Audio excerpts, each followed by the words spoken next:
qui est par exemple, on va pas parler du pouvoir d'achat. Le pouvoir d'achat, franchement, on va me demander c'est quoi le pouvoir d'achat en 30 secondes, je vais pas vous l'expliquer, c'est technique, c'est abstrait. Par contre, vous dire qu'à la fin de la semaine, je vais aller faire des courses et que 100 € pour le frigo, c'est moi, ça c'est une problématisation par le vécu. Tout du pouvoir d'achat, on va parler donc du caddie, du ménage, on va parler du frigo. Plutôt que de l'immigration, on va parler des vacances d'hiver, des vacances de Noël, on va parler des crèches. Ça c'est tout un ensemble d'enjeux qui permettent de faire naître des ressentis, des émotions et sur lesquelles en fait on a énormément de prises et sur lesquelles on peut directement s'adresser au public.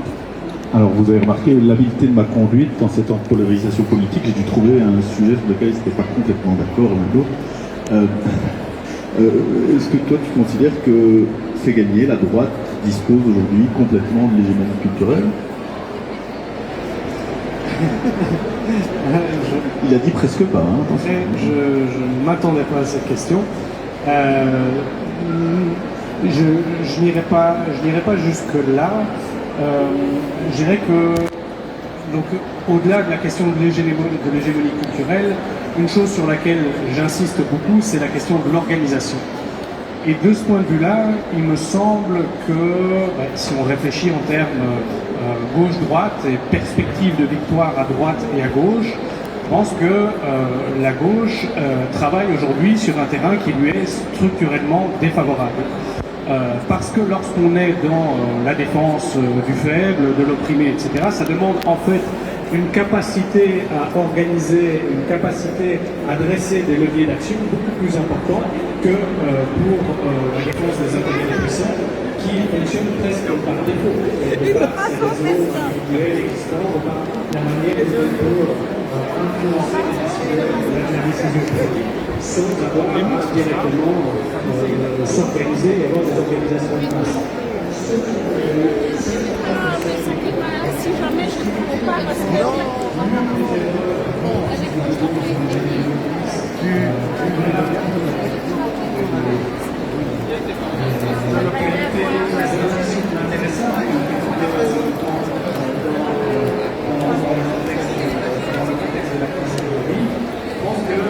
la question de l'organisation n'a pas été traitée de manière suffisamment centrale et aujourd'hui la tentation à gauche est plutôt d'imiter une certaine manière de fonctionner, une certaine manière de se présenter dans le débat public, de ne pas se présenter comme un parti politique, de se présenter comme un mouvement, comme une plateforme, de se dématérialiser, de ne pas prêter attention au fait d'avoir une base militante importante et une structure fortement hiérarchisée, organisée autour des institutions.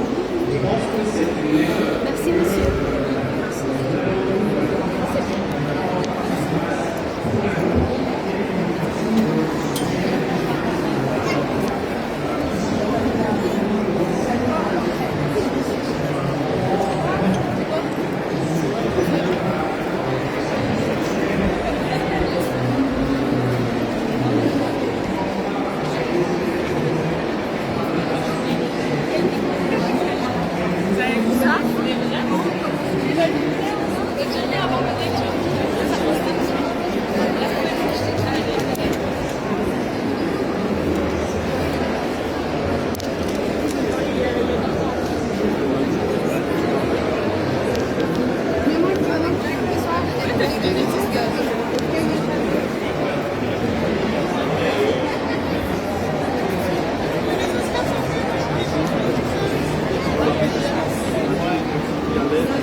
Oui.